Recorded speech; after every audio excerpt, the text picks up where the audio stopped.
For all those focusing on Putin hating while ignoring the rest of reality, this is for you. I know it's pretty clear he's the aggressor. He's a horrible man. At least that's what they tell you to believe, and you follow with no questions at all. But if you're dead, if your kids are dead, if your home is gone, what does that hate get you? Absolutely nothing. For all of you far from the war zone, don't think you can push for war and not be touched. This is happening here, now, and it's coming soon to a city near you through false flag attacks, unchecked immigration, bringing murder, rape, and chaos, and your every move being watched. It's time to stop hating. Stop looking at the other side to justify your own bias. We're all affected by what's going on because it sets a precedence and lets the killing machine keep on rolling. It's time to focus on peace because if we don't, we're all screwed. Now, let's break this down. As you know, Russian nuclear bombers were hit, billions in damage. Bridges were blown up in Russia, civilians were killed, and the Russian haters are cheering Ukraine as a genius for pulling it off. Well, let's stop kidding ourselves, shall we? Ukraine doesn't have the reach, resources, or tech to pull off something this big and this coordinated.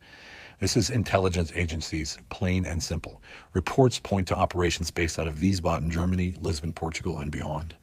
American-made explosives were reportedly used on those bridges, leaving behind a clear calling card of U.S. involvement. And this isn't speculation, it's a pattern, setting up the U.S. for deeper involvement by making sure it's known the explosives came from the U.S. It's bad, and it's very bad. Sure, that's war, right? Destroying the enemy is part of the game. But Ukraine can't keep crying Russia's killing civilians while doing the same thing. And the timing, it's no coincidence. All of this happens right before Istanbul peace talks. And President Trump, well, he wasn't even told. That's not an oversight. That's a deliberate move to sabotage peace, undermine the president, and keep the war machine humming.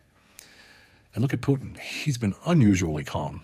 But this isn't just about Russia and Ukraine. This is about an entire ecosystem of intelligence agencies, European puppet politicians, and globalist elites, the same crowd pretending to play by the rules while steering us straight into war for their power and their profit. Let's not sugarcoat it. Europe's collapsing from the inside. Check it out. Germany makes up 24% of the entire European GDP, and it's shutting down nuclear, coal, and the auto industry. It's a disaster. The average European consumer spends about $20,500 a year, while the average American, who they say is struggling, spends nearly $31K. Europe's bleeding money, industries, and people. Immigration is tearing it apart. And just in, 80% of French women reportedly want military protection from the chaos. Go figure. So what's really going on, you ask?